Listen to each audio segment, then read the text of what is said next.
Follow me and come to LMU. We got some dogs. I'm a dog, yeah. I'm a dog, hey. I'm a dog. I'm a disciple of God. Element Youth, what's going on? Is Pastor Mark, and I got two of my favorites with me today. That's right. Let's go. Hey, before we even talk about anything, the shirt, scale from 1 to 10. What do you guys rate 4 it? out of 4? That's crazy. Oh my gosh. All right, that's the podcast. We're done. We're done. Thanks for watching. Like a 5. Come on, it's even Christian. It's pretty cool. See, that's not a heart. Yeah, but that's a wound. people haven't worn tie-dye since the 1970s. So. Well, I'm bringing it back. You best believe. That and the dab. Listen, Yeah. I already introduced myself. I'm Pastor Mark, youth pastor at Element Church. And I want to know who you guys are. So maybe our viewers know who you are, maybe they don't. I know you guys have kind of primarily been at our Wentzville campus. Maybe you visited the other campuses. But introduce yourself. Tell us a little bit about yourself. And not only do I want you to introduce yourself, I want you to share your favorite moment from Element Youth in 2024. All right. Yeah, I'll go first. Go for it. I'm Mack Flynn. I am an apprentice. Hey, the Mack attack. Right, that's me. I'm an apprentice to Element Youth. That's a fun word for just saying that I work with our youth students. Yeah, and I work under Pastor Mark. And yeah, I have been going to Element Church since I was 14, but no one knows that because my mom and I were This is like a joke. This is like a joke with the whole crew. Yeah. Because Mac just came in and walked out. So like we thought Mac was there for like 2 years. Yeah, no, Pastor Mark's like, so when did you come to Element Church like last year? I'm like, yeah, so I've like grown up. Yeah. Yeah, so I've grown up here. Yeah. But you're on the rise. She's one of those. You're on the rise. I'm up. People are learning who you are. Yeah. I'm so up. Yeah. Yeah, but the first time I actually went to Element Youth was when I when I was doing practicum through my school. Yeah. So yeah, that was my first time coming to Element Good. Youth. Well, it's nice to meet you, Mac. All right, favorite memory from Element Youth in 2024, what would you say? My favorite memory was probably Motion. Ooh, Yeah, I like it. I loved Motion Conference. Yeah, Motion was dope. It was actually, I probably loved it so much because it was my first conference I'd ever been to. Oh, yeah. First camp and first conference. Wow. But I just loved it because I got to bond with these girls that I just never met before. And to see a 7th grader, 7th grader, be so on fire for Jesus was the most insane thing I've ever seen. Yeah. It was awesome. I remember like initially our first day we were running a little late to Motion Conference, and I remember walking into the arena and you got 15,000 young people just singing to Jesus, and I'm like, oh man. Yeah, it was an emotional wreck. Oh, Yeah. it hit. Yeah. For sure. It did, most definitely. The Lord was moving. That's a good memory. All right, talk to us, Miss. What do you got? What up? I am Jordan Wright. Jordan, let's go.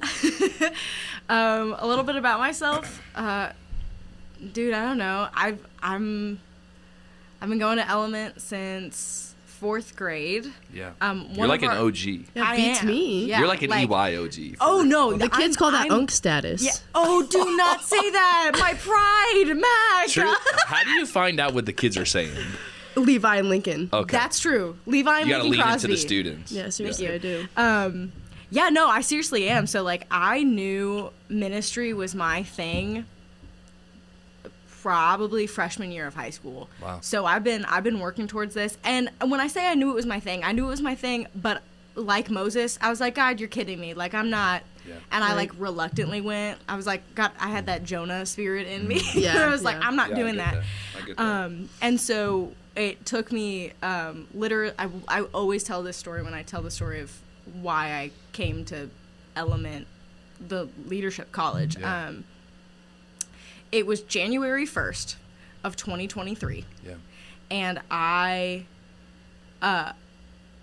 quite literally like was driving to I was on platform that weekend, so I was driving to worship. It's like 8 a.m. maybe even, or no, it's closer to like 7 a.m. and I'm driving and I'm talking to the Lord and I'm just chatting with him because I talked to him like I talked to a friend, and I was like, okay, Lord, so last night was really fun, thank you for that, and blah blah blah blah blah. And so I'm going to college in I think I was at the time thinking of just going to the community college for 2 years, and I was like, so I'm going to the community college, and the Spirit just was like, no, like it, like in my chest I felt it. I was like, And I literally, like, in the car, I was like, are you kidding me? I was like, I've been praying about this for months, and you let me come to this conclusion about this, and what are you talking about?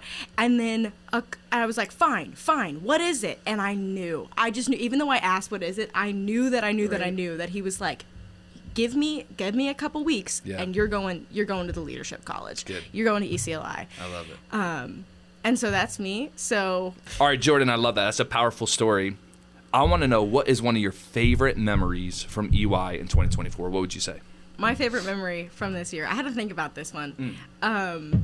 We did a Back to the Basics series. Yes. Where we did. It was so good. Yeah. I loved it. That was a good series. That was a solid series. Shout out to the message development team.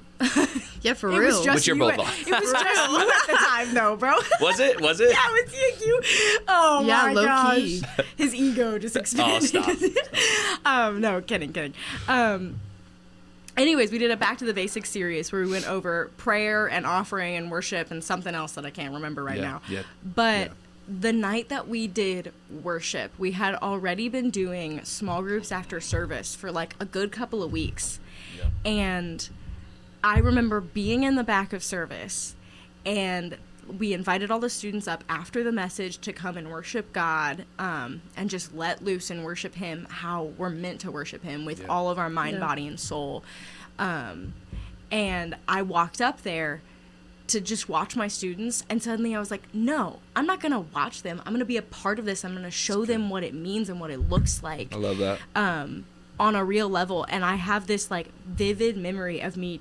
I'm in like the middle of all of the students, and I turn to my right and I see like 3 of my girls, like my small group girls, and they're just cheesing and they're jumping, and I don't think they know this, but I teared up in that moment, and I was like, dude, this is the next generation that is going to lead the girls after them in worship. They're going to teach their friends and their children and their families what loving the Lord with all of their heart looks like. And so, I just love them. Every memory I have with my small group girls is my favorite memory. It's good. I don't think they understand just how much I love them. I don't think the students really understand just how much we care for them. So I want to back up into that.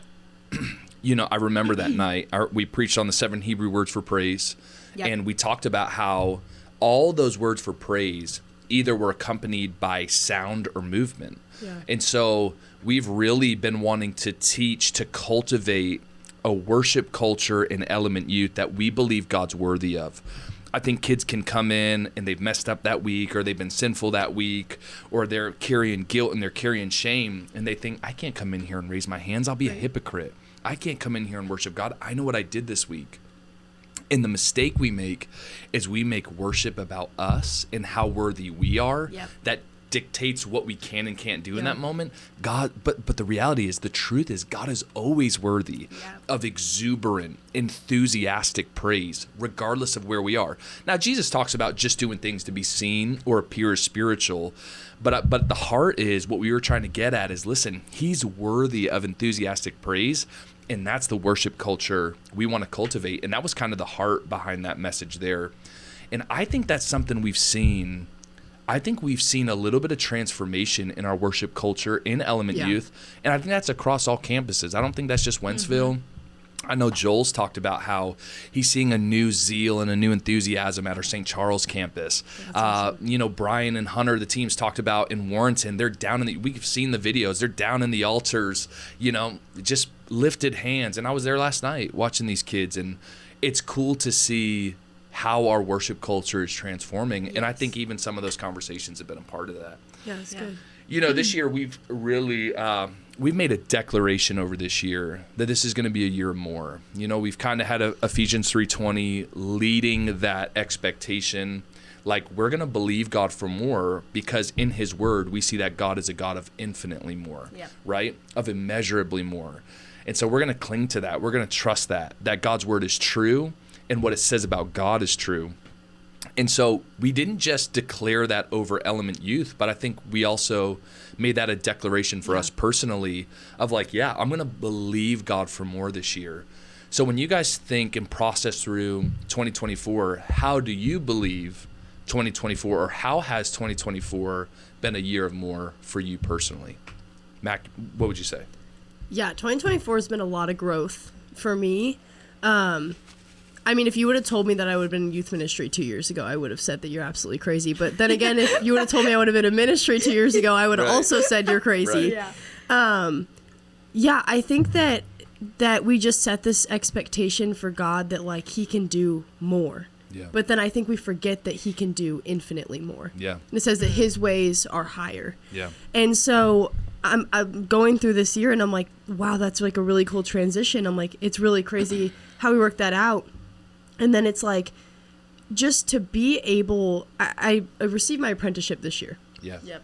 And I was wondering if you were going to talk about that, because that's Yeah. like a whole, I mean, this year you've really had you were hyper involved last year, or maybe just involved last year, and you've transitioned into being hyper involved with how many hours you're at the church, and even your ownership of the ministry and how much you're doing related to the ministry. So I was wondering if that would play a part in this. Yeah, definitely. Yeah.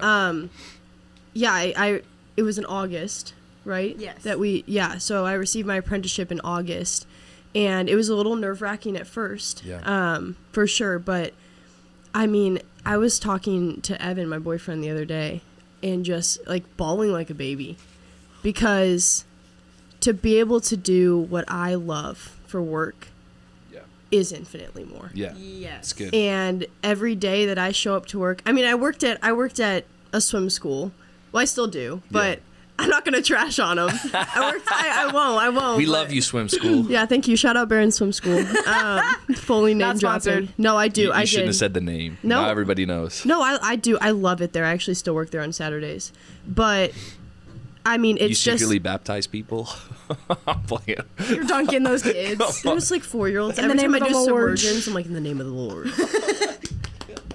No, but I'd be low key In the like name of the in the Lord. name of the Lord. Maybe no. Okay. Maybe no. Maybe no. Yeah, but every job I've had until now, it has felt like work. Yeah. I love working with those kids there, but it's still work to me. Yeah. And I had this realization the other day as I like went to work. I was like, it doesn't feel like work. And I don't think it ever will feel fully like work, because this is what I love to do. Yeah. And that's what you want to do for work. You want to do something that you love to do, that's fun Yeah. for you.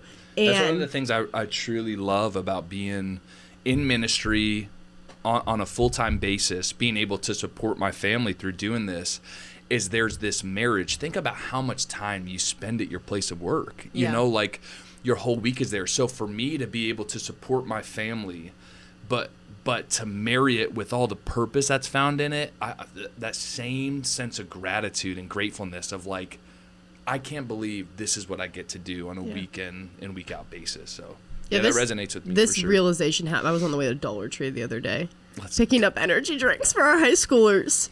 And you had a heavy revy. Heavy Revy in on the your- car. Wow. That's wild. Put that on a t-shirt. Heavy Revy. Not a in rainbow Dollar one. Tree. Bro, youth con shirts, heavy revy. YouthCon. Yep.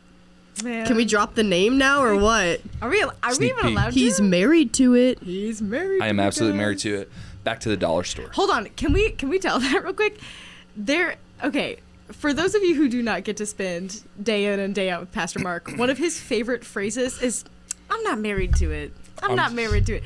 In Just gotta every clarify meeting, sometimes. he's got to He say it at does. least once. Yeah, he's married to his wife, but then no idea I've ever heard him married to besides YouthCon. Except for the YouthCon idea. That's it. No. There's been a couple times where I said, I am married to this. Yes. No. And I stand on it. That 10 was the toes first down. one, and I looked at you and I go, I know you're married to it. You go, I think I am. Oh my god. He did. It was dramatic. It was dramatic. And when Pastor Mark's married I to started it, crying. that's the way we're going. I started crying. I said, I love this. Yeah, and then he I had love this idea. a heavy Revy in the middle of Let's go. message development. when you were shot preaching, down when you all were of our preaching ideas. last night, did you drop some heavy revies? Dude, I hope so. Back to the dollar store. All I had was 5 loaves and 2 fish.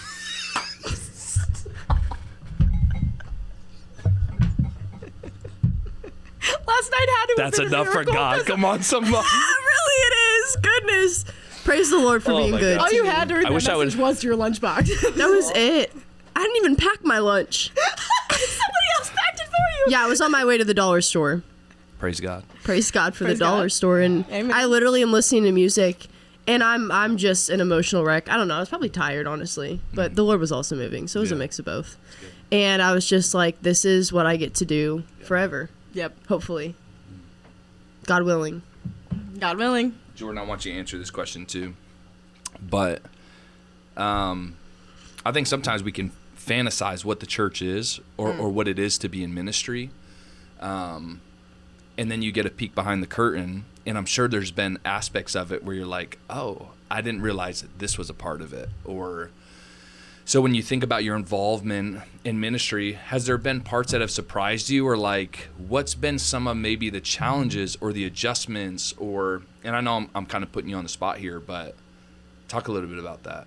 Yeah, being in ministry, I'm a very anti-conflict person. I hate conflict. That's tough for a leader because Yeah. if you're going to be in leadership, confrontation is built in to that role. You know, if you're a leader who's unwilling to be confrontational, you're not going to be able to lead any type of culture. You're going to have really sloppy culture. And if you're unwilling to be confrontational, the people you lead won't respect you. Yeah. Right? Yeah. Because they won't be able to trust that you can fight for what's right. And set hard lines. Because anytime you go to set hard lines, there's disagreements, there's opinions you're sorting through. So yeah, that's definitely an important part. But Yeah, but it's something I've had to learn. And I've also had to learn how to take healthy criticism. yeah, You know that. talk about it. Yeah, talk I about talk it. about it. Yeah, before I started actually working in ministry, I was very soft with my feelings. I was very emotion driven, very emotion driven. Yeah, And I thought my emotions were right. Yeah. I could have told you up and down that my emotions were right. And just with being in ministry and learning that if I can't be open to criticism, healthy criticism, then I will never grow. Yeah. And it'll trickle down to the students I'm leading. yeah, And also just even with Pastor Eric going over like, yeah, your feelings are not the truth. Yeah. And if you got to dig deep That's and good. realize that we got a lot of feelings, especially Yeah. as women, we got a lot of feelings. yeah. But Especially as women, all of us. No, I'm just kidding. yeah, as Including as Pastor women, Mark. including Pastor Mark, our feelings are there a lot, and so just being able to separate that and be like, you know what, yeah, if this is best for the ministry, like we got to keep it pushing, we got to keep it going. Yeah. That's been something that stressed me a lot, but Yeah. it's something that I would say is one of my biggest growths throughout life. That's not a word. Growths. Oh, I Yeah. think growths are something that grows on your body. Not like moles. But no, for sure. Not like moles. I would say, yeah, I would say your greatest area of growth this year has been your coachability for sure.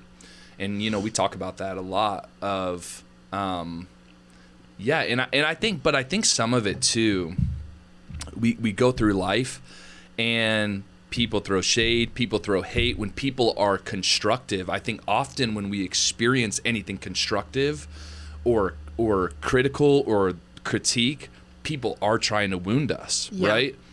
And I think some of it is relearning that, like, me as your leader, I'm for you. Yeah. I want to see you grow. I want to see you do well, but you got to build that trust, Right. and you got to cultivate that, you know?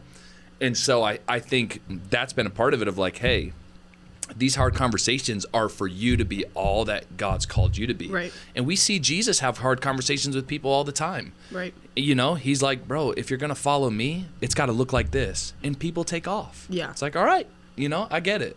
So, but yeah, it's been cool to watch you grow in that area for sure. So thanks for sharing. Miss Jordan Wright, how has 2024 been a year and more for you? Oh, I don't get to answer the ministry question? I see how it is. We can come back. Go, you Get there, can. Jay Wright. Yeah. I'm kidding. I think that's an interesting question.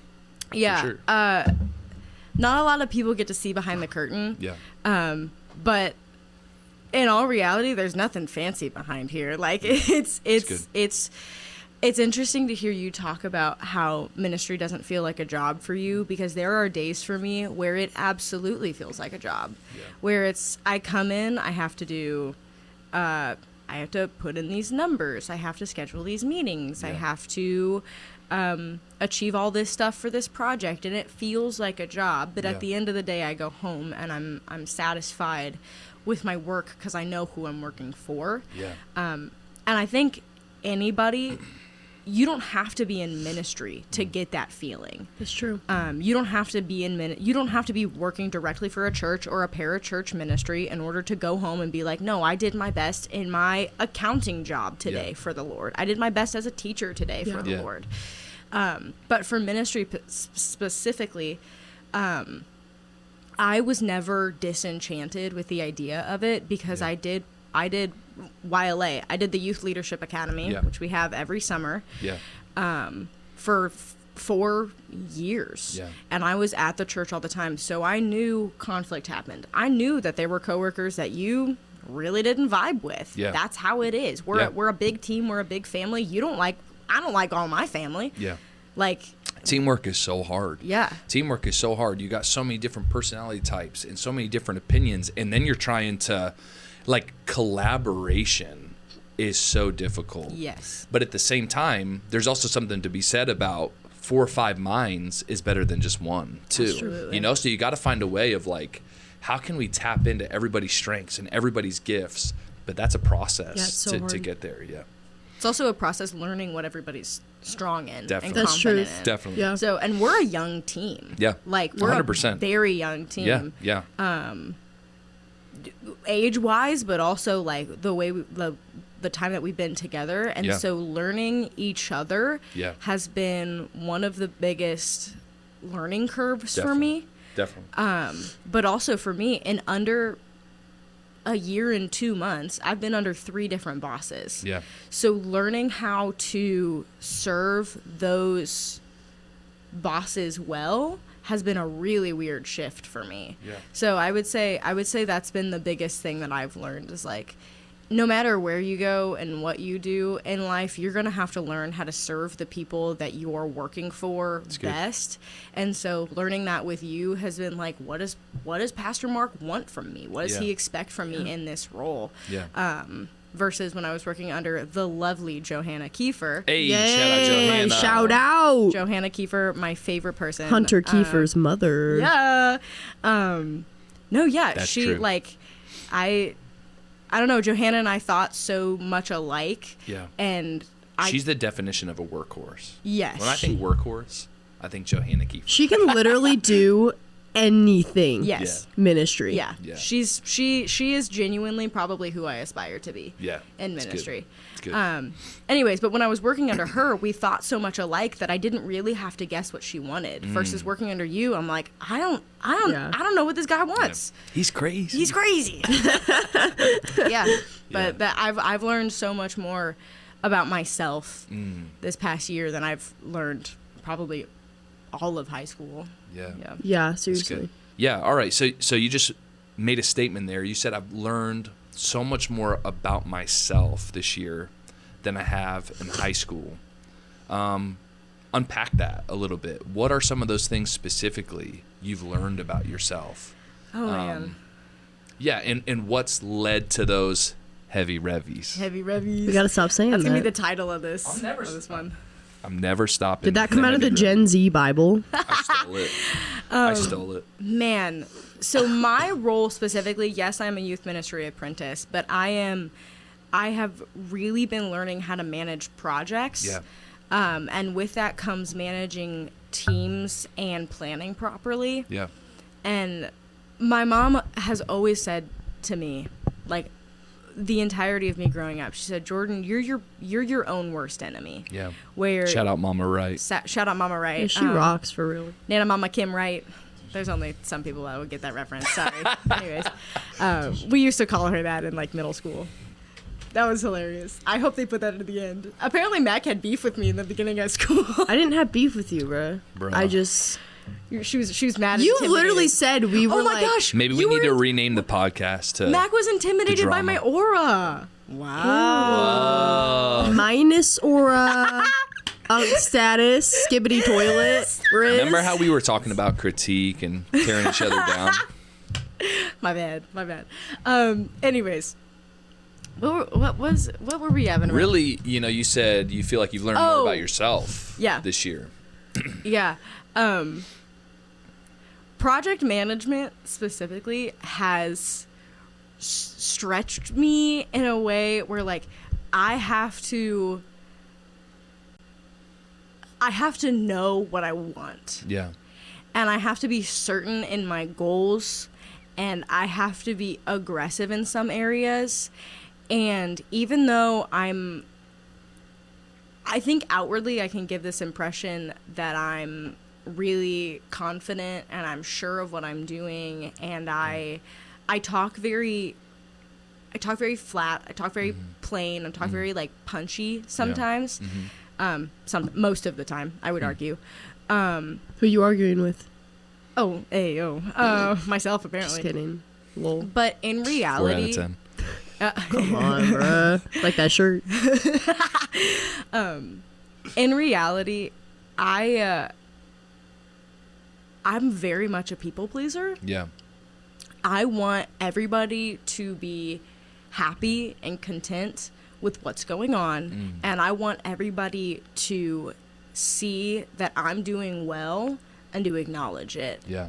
And that is not healthy. Period. Yeah. You have to, especially when you're a leader, you have to be okay knowing that some of the people you lead don't really agree with your decisions. Right. They don't agree with how you think. Yeah. There are people that you've probably led that don't really like you. Yeah. And you just have to be okay with that, and you have to be no. It's okay that they don't like me because I know I'm servicing them in this way. Yeah. I'm still supporting them in this way. And so in my role, especially as a very young leader who knows I know nothing. Like I know that I know nothing. And it's very intimidating working with people that are much older than me and have been doing ministry for much longer, because like I get criticism from all sides, and it's not harsh, and it's nobody's ever mean with it, but it's like me and my attitude towards life and my mindset is like, oh well, they criticize my plan, which means they think that I'm stupid. It's like no, that's not how that works. Right. And that's not what they're saying. Because the people on your team who are helping you with whatever, like it doesn't have to be projects. It can be preaching. It can be literally anything that you do in your life ever with a team. Is if they're a good teammate, they're not criticizing your skill or your ability because they're mad at you. They are pointing out possible weak spots so that you can grow and be better. Right. Totally. Yeah. One of I love this verse. It's John 1:14. I think in the NIV translation it says Jesus came full of grace and full of truth. And there's a quote that I heard an evangelist say one time that I've always clung to and I love. And it's, grace without truth is meaningless. Truth without grace is mean. Grace and truth is medicine. Ooh. And so that'll preach. That'll Come preach. On, I was just going to say that's that. a heavy revy for sure. Yeah, it is. But I think this, sometimes when you're on a team, I think to authentically love each other, we can't just be gracious with one another. Right. We have to be truthful. And sometimes to be truthful is uncomfortable, but also I think that's where you get into the depths. You cultivate a true team chemistry. But I think there is this process of learning, like we said earlier, I'm for you, you're for me. So you're speaking this to me because you love me, because you care about me, because you want to see me win, not because you're trying to hurt my feelings. Right. Exactly. You know? Yeah. So I think for me personally, grace and truth is something that I struggle with. I think that's something you have to learn. It's not something that comes naturally. I think everybody struggles with it. But actually, something that I've learned within this past year is that I struggle accepting grace in any form. Like, when it comes from Jesus, the most graceful man to ever exist, when it comes to the Lord, he is all grace. Yeah. And I have always really wrestled with that idea of, like, man, like, I don't understand why you would love me this much, because I'm awful and I repetitively sin, and I've, like, in the past I've had, like, really awful habitual sins, stuff like that. It's like, I don't understand that grace. And I think I just realized while you were saying that rolls over into how I receive criticism, because I don't want to receive that grace. So I don't recognize the grace when it comes to me all the time. And so when, like, leaders, like other leaders within the church and other, like, ministry leads come to me and they're like, hey, your idea is, like, good, let's make it better. I don't see that they're being It's graceful. already great. It's already great. Yeah, and I'm holding on to that. Yeah, absolutely. And there's pride in that and so much. And so I think part of grace and truth is, like, it's kind of a two-way street where you have to receive that. You have to be able to receive that grace just as much as you receive the criticism. Yeah. And I think this is also true too. How coachable we are reveals the true measure of our humility, right? Yeah, that's good. So if you can't take constructive criticism, then there's probably some pride that's hidden under there of, don't tell me how to do it. I already know how to do it. It's already good. Or there's insecurity, and we know that pride and insecurity can walk together, where I'm so insecure that I can't even believe that you think these parts of the plan are good, and that one criticism you gave was literally just that one part. I'm so insecure, it's like, the whole thing sucks, and I suck, and I'm terrible. And it's like, and that's not being humble either. I think, so I think this, for us to be coachable requires humility, for sure. Yeah. To say, you know what, I'm not there yet. But I also think humility looks like this. I am good at that, and God's made me good at that. Right. And I'm grateful for that. Like, I don't think humility looks like, I'm just not that good at anything, but God uses me. Praise the Lord. I think humility is thinking of ourselves soberly. And that's acknowledging the things we're good at. And that's also understanding that we haven't arrived in every area too. And so understanding that when people offer feedback or critique or constructive criticism, it's like, okay, I got room to grow, and let me apply that.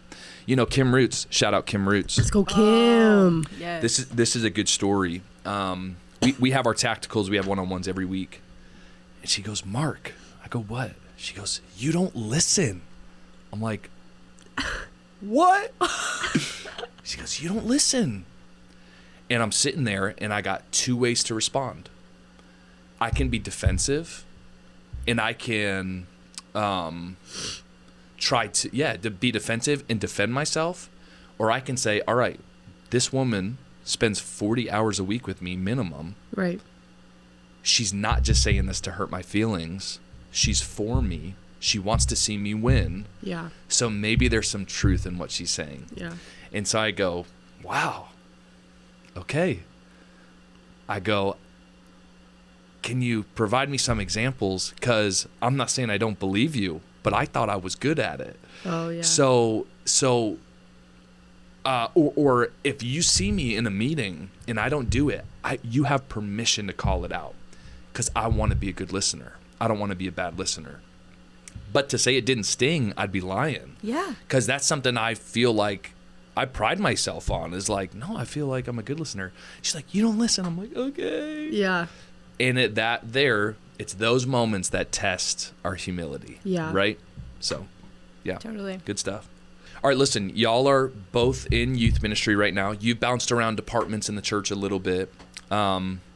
You left youth ministry, came back to youth ministry. You chose youth ministry. Your apprenticeship could have been in multiple departments. Your boyfriend, he's doing kind of discipleship, small groups. Some of our other apprentices are involved with kids or creative. I don't think we have any apprentice. Or do we have any kids apprentices? I don't think so. No, not this. No. Y'all have selected youth ministry. Why is youth ministry a passion point for you? Youth ministry is a passion point for me because I love being able to help young people direct their creativity for the kingdom of God. I like it. I want to be better at, and I want to grow in how we intentionally disciple our students Yeah. outside of YLA Yeah. in such a way where it's a goal of mine to find the passion points our students have and help them direct that into serving at Element Youth.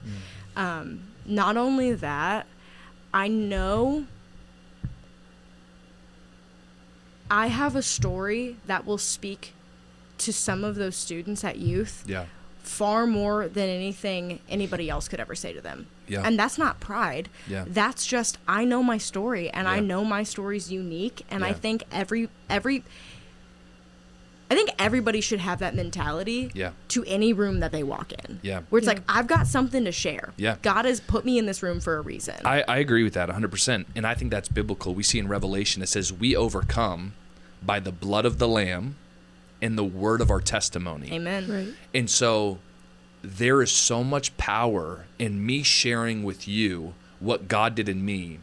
When I share my testimony with people, I'm prophesying to them what God can do in their life if they'll submit to him, right?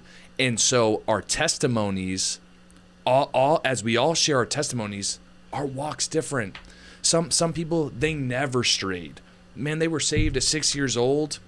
And obviously they sinned, but it was like, man, they stayed in tune. They stayed connected with the church. They ended up going to a Christian university. They married a Christian, and they are now both serving. And that was kind of, some of us is like, we're out in them streets, you feel me? Yeah, And come it's- on. But God uses all those testimonies to minister to people so uniquely. And so your testimony, as it is unique to you, is going to minister specifically to a demographic that maybe my testimony wouldn't, or Mack's testimony wouldn't. So I agree with that 100%. Yeah. Yeah, youth ministry, and I said earlier that I wouldn't have chosen ministry at all. I was in a very different place in life when God called me to ministry, but it was very quick. Like, my life was saved by Jesus within one night. I preached about that a little bit last night. Yeah. And the Lord he had the plan. He gave me the plan. Yeah. Within one morning. And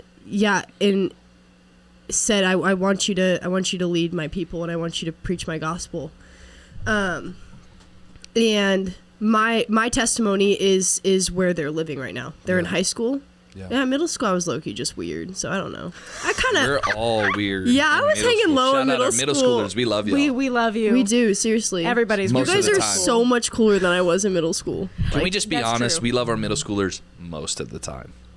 Hey, yo, no. Can we say You that? guys are like, Don't be saying I'm that. like, Will I'm be- gonna get canceled. Can I say something that my mom always said? Yes. My mom said, I love you all of the time. I like you some of the time. There you go. That's That's good. facts. That's good. That's Yeah. big facts.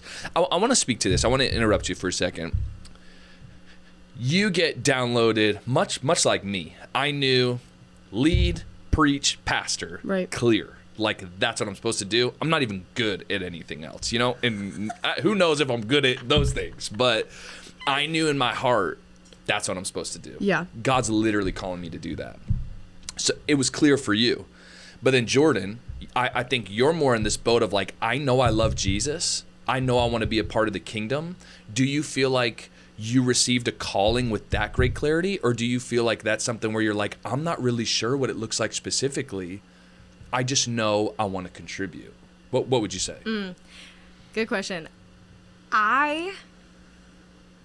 Growing up, every leader I was under, and I mean like every leader at the church that Yeah. I was under, was always like, Jordan, there's something about you. Yeah. Like, there's something in you. Pastor Good. Rachel. I'm so grateful for leaders who take time to call things out. in Yes, us. absolutely. Yeah. Pastor Rachel was one of our lovely worship pastor, where she said to me one day, and I remember it because we were in the office. She goes, Jordan, you're anointed, and you're anointed for something. You're anointed good. for something special. It's good. And I was like, I don't know what that means. I was like 15. And I was like, what does anointed mean? Right. Yeah. Yeah. But I know, like, even today, like, all I know is the step that God's given me, Yeah. which is go to ECLI Yeah. and be in youth ministry for Yeah. the season. I have no idea what the next 5 years looks like. And I love that. I think that'll preach, because I think there's people who get it like me and you got it, where it's like, it's this. And then there's people where it's like, I don't know exactly what it is, but I know I want to be a part, and I know God's hands on me. Right. And I know I love the Lord, and I love people. And I think more people find themselves in that boat. But if we're not careful, we can think, well, I have nothing to contribute.